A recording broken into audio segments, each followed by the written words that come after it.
কিন্তু এটুকু আপনাদেরকে বোঝাতে পারছি, আমার যেদিন থেকে আমি তৃণমূল কংগ্রেসের পরিবারের সদস্য হয়েছি, আমি 1 সেকেন্ড, 1 মিনিট, 1 ঘন্টা, 1 দিনের জন্য নিজেকে পরিবারে আলাদা করে ভাবিনি। আপনারাই করেছেন, আপনারাই আপন করে নিয়েছেন। সেজন্য সবাইকে, আপনাদের কাছে আমি ভীষণভাবে কৃতজ্ঞ। আমার আগে কি ছিল না ছিল আমি আপনারা সবাই জানেন, আমি সেই প্রসঙ্গে বলবো না। আমি শুধু কিছু কথা আপনাদের সঙ্গে বিনয়ের সঙ্গে অনুরোধ করব। একটা কঠিন সময় আমরা ভারতবর্ষের মাটিতে দাঁড়িয়ে আছি। একদিকে দাঁড়িয়ে বিজেপি সরকার যেভাবে আক্রমণ করছে, এবং তার সবচেয়ে বড় আক্রমণের কেন্দ্রবিন্দু হচ্ছে সোশ্যাল মিডিয়া। এই হীরক রাজার দেশে মগরাস্ত ছিল না, যন্তর মন্তর ঘর, ওর মধ্যে মানুষকে ঢোকাতো, ব্রেনকে ওয়াশ করা হতো, ওখান থেকে বেরোয় আসতো, রাজা যে মন্ত্র শেখাতো ওই মানুষটা বার হয়ে এসে সেই মন্ত্র বলতো। বা ছোটবেলায় আমরা ওই ব্রাহ্মণের গল্পটা শুনেছিলাম না, একটা ব্রাহ্মণ ছাগল নিয়ে আসছে, 4 জন বিচ্ছু ছেলে বললো ছাগলটাকে খেতে হবে। বললো ঠাকুরমশাই আপনার কাঁধে কি? বললো তো ছাগল। বল দূর, কুকুর নিয়ে যাচ্ছেন। ও ভালো করে নামিয়ে দেখলো, কানটা মনে দিল, দেখলো ব্যয় করে আওয়াজ করে বলছে না না কুকুর না ছাগল, আবার নিয়ে যাচ্ছে। আর একটা ছেলে মাঝখান দিয়ে এসে বলছে ঠাকুরমশাই সকাল সকাল আপনি কুকুর নিয়ে কোথায় যাচ্ছেন? রাগ করে গনগন করে হেঁটে যাচ্ছে। আবার একজন এলো, ঠাকুরমশাই সকাল সকাল আপনি কুকুর নিয়ে যান, ছি ছি ছি। নিচে নামালো, নামিয়ে দেখলো সবাই বলছে ছাগল না কুকুর, কনফিউশন আছে। দূর, এটা ছাগলই হবে। আবার কানে করে নিয়ে যখন যাচ্ছে, আর একজন ছেলে যখন এসে বলল যে ঠাকুরমশাই আপনি সকাল সকাল ব্রাহ্মণ মানুষ, কাঁধে করে কুকুর নিয়ে যাচ্ছেন, শুনেছেন না গল্পটা? ঠাকুরমশাই কাঁধ থেকে ছাগলটা নামিয়ে দিল, দিয়ে হন করে চলে গেল, ছাগলটা নিয়ে ওরা চলে গেল। গল্পটা বললাম এই কারণে, যখন আপনার সামনে একসঙ্গে অনেকগুলো মানুষ সত্যকে মিথ্যা বা মিথ্যাকে সত্য বলে প্রমাণ করার চেষ্টা করবে, আপনি যদি কাউন্টার না করেন তাহলে কিন্তু ছাগলটা কুকুর হয়ে যাবে। এই বিজেপি, এই পশ্চিমবঙ্গের মাটিতে বিজেপি সহ সিপিআইএম, আইএসএফ, কংগ্রেস, যত বিরোধী দল আছে, তারা এই তৃণমূল কংগ্রেসকে প্রতিদিন কুৎসা রটানোর চেষ্টা করছে।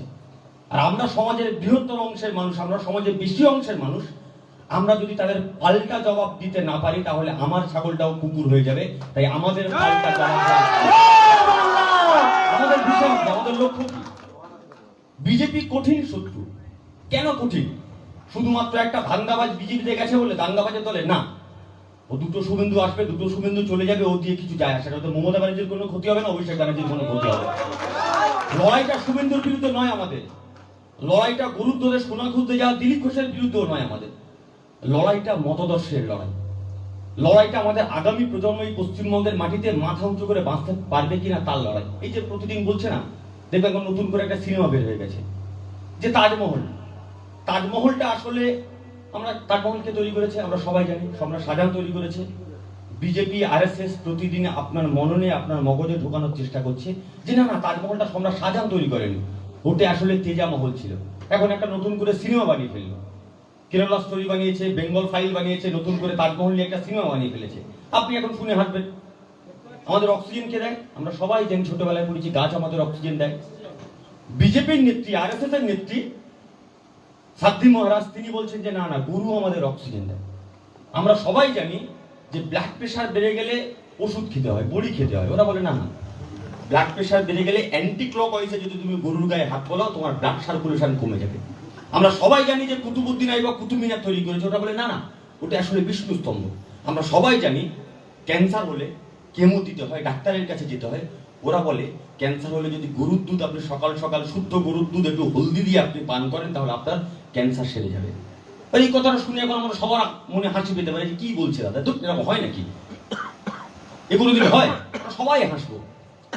এই ঘরের মধ্যে আমার বয়সী যারা আছেন, আমার চেয়ে একটু ছোট যারা আছেন, আপনি ভাবুন আজ থেকে 20 বছর পর আপনি যখন সারাদিন কাজ করে ক্লান্ত হয়ে বাড়িতে ফিরবেন, আর আপনার বাড়ির ছোট্ট সন্তান যখন সিলেবাসের হয়ে জোরে জোরে চিৎকার করে করে পড়বে গাছ আমাদের অক্সিজেন দেয় না, গরু আমাদের অক্সিজেন দেয়, আপনি বলবেন এই কি করছিস?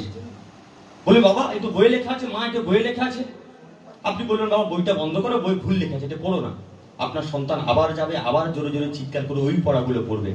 তখন আপনি যদি আপনার সন্তানের দিকে চোখটা লাল করে আঙুলটা উঁচিয়ে বলেন বইটা বন্ধ করো, বই ভুল লেখা আছে, সেদিন আপনার ওই ছোট্ট সন্তান যদি আপনার চোখে চোখ রেখে প্রশ্ন করে, যদি আপনার দিকে এই প্রশ্নটা করে যেদিন দেশের সরকার গোটা ভারতবর্ষের মাটিতে সিলেবাসকে বদলে দিচ্ছিল, সেদিন তুমি কেন সরকারের দিকে আঙুল তোলনি, আপনি আপনার উত্তর দিতে পারবেন তো?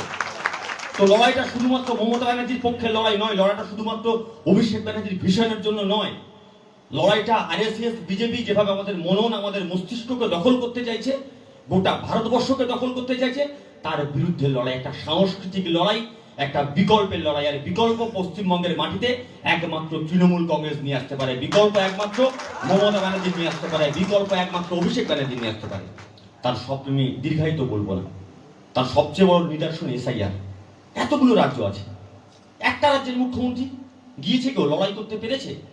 নরেন্দ্র মোদীদের ভয় কেন? আরএসএস এর ভয় কেন? ওরা ভালো করে জানে যে পশ্চিমবঙ্গের মাটিতে যতদিন মমতা ব্যানার্জি বেঁচে আছে, টাইগার আবিস জিন্দা হ্যাঁ, যতদিন টাইগার বেঁচে আছে ততদিন ওরা দু চোখের পাতা শান্তিতে ঘুমাতে পারবে না। যতদিন অভিষেক ব্যানার্জি বেঁচে আছে ততদিন বিজেপি শান্তিতে নিঃশ্বাস নিতে পারবে না। তাই যেন তেন প্রকারে কুৎসা করো, আক্রমণ করো, উন্নয়ন নিয়ে কোনো কথা বলতে পারবে না। বুকে হাত দিয়ে, যত বড় বিরোধী হোক, বুকে হাত দিয়ে বলবেন ভাই তুমি বিরোধী আছো, ঠিক আছো, বুকে হাত দিয়ে বলো রাস্তা হয়েছে না হয়নি, হয়েছে। ইলেকট্রিক হয়েছে না হয়নি, হয়েছে। হসপিটাল হয়েছে না হয়নি, হয়েছে। তাহলে হয়নি কি? কোনো উত্তর দিতে পারে না। মাথা চুলকে চুলকে বলবে চোর, দুর্নীতিবাজ, তোলাবাজ, হেনাবাজ, তেনাবাজ বলবে, ঠান্ডা মাথায় বলবেন। আমি এই কয়েকদিন আগে একটা ইন্টারভিউতে একদিন জিজ্ঞেস করেছিলাম যে তুমি তো বলো তৃণমূলে তো অস্বীকার করার কোনো জায়গা নেই, কিছু নেতার দুর্নীতির সঙ্গে জড়িত আছে, তাদের নাম সামনে এসছে, এটা অস্বীকার করার কোনো উপায়ও নেই। আপনি যখন ওই রবীন্দ্রনাথের ওই লাইনটা আছে না, রাতের সব তারারাই থাকে দিনের আলোর গভীরে, আমরা এখনো আকাশে দিকে তাকালে হয়তো তারা দেখতে পাবো না, কিন্তু তারা আকাশে আছে বিদ্যমান। কেন দেখতে পাবো না? কারণ সূর্যটা সামনে আছে। যারা কিছু লোক আছে যারা দলকে সামনে রেখে দুর্নীতি করে, আর কিছু মিডিয়া আছে, কিছু বিরোধীরা আছে, তাদেরকে সূর্যের মতো করে বড় করে আমাদের সামনে দেখায়। আমরা কিন্তু তারাটা দেখতে পাই না, আমরা শুধু সূর্যটাকে দেখি। কিন্তু এটাও ঠিক, বিজ্ঞানের নিয়মে, কালের নিয়মে সূর্যটা আস্তে আস্তে অস্ত যাবে। আর সূর্য যখন অস্ত যাবে, গোটা আকাশ যখন অন্ধকার হয়ে যাবে, অসংখ্য মিটমিট করা তারা, আর সেই তারার মাঝখানে একটা সুন্দর বড় ঝলমলে চাঁদ, সেই চাঁদটার নাম অভিষেক ব্যানার্জি আর মমতা ব্যানার্জি। আর ওই অসংখ্য মিটমিটে তারাগুলো হচ্ছে অসংখ্য তৃণমূল কংগ্রেসের কর্মী, যারা ওই চাঁদটার দিকে তাকিয়ে আছে, যারা বলছে দিদি তুমি লড়ে যাও, দাদা তুমি লড়ে যাও, আমরা তোমার সঙ্গে আছি, আমাদের কোনো চাওয়া নেই, কোনো পাওয়া নেই, কোনো লোভ নেই, কোনো লালসা নেই, আমরা শুধু বাংলাকে বাঁচাতে চাই, তোমার হাত ধরে নতুন বাংলা করতে চাই। আর সেই অসংখ্য তৃণমূল কংগ্রেসের কর্মীদের কাছে আমার আহ্বান, আমিও আপনাদের মতো ছোট্ট একটা মিটমিটে তারা হয়ে এই বাংলার মানুষের জন্য, অভিষেক ব্যানার্জির স্বপ্নকে সফল করবার জন্য, মমতা ব্যানার্জির যে ভীষণ বৃহদাকার একটা স্বপ্ন আছে, সেই স্বপ্নকে বাস্তবে রূপ দেওয়ার জন্য আমি আপনাদের সঙ্গে কাঁধে কাঁধ মিলিয়ে কাজ করতে চাই। যদি কোথাও আমার বলার মধ্যে ভুল ত্রুটি হয়ে থাকেন অবশ্যই নিজ গুণে ক্ষমা করবেন।